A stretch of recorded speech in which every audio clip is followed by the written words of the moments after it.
پہلی وضاحت یہ کہ مسند احمد وغیرہ میں ایک روایت ہے جس میں یہ کہا گیا کہ اللہ کے نبی صلی اللہ علیہ وسلم نے فرمایا کہ لا تشرک باللہ شیئا وان قتلت وحرقت۔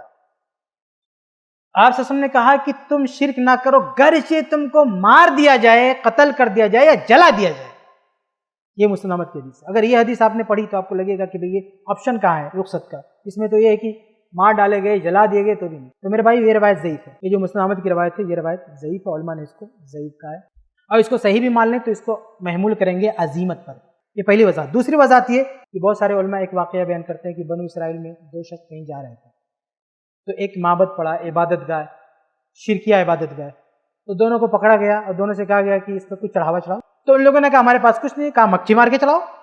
تو ایک نے مکھی مار کے چڑھا دیا تو وہ گیا جہنم میں، اور دوسرے نے نہیں چڑھایا تو اس کی گردن مار دی گئی، وہ گیا جنت میں۔ یہ واقعہ سنا ہوگا آپ لوگوں نے؟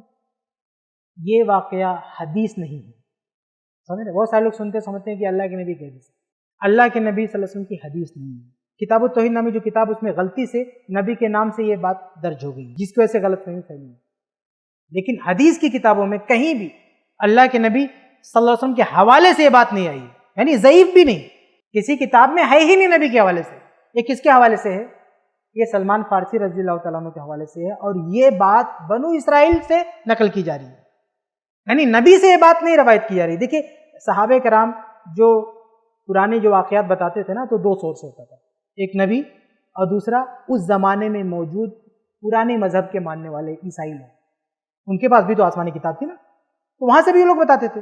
تو صحابہ اگر نبی سے کوئی بات نقل کریں اب تو ہمارا دین ہے، صحابہ نبی کے علاوہ بنو اسرائیل سے کوئی بات نقل کریں وہ ہمارا دین نہیں ہے۔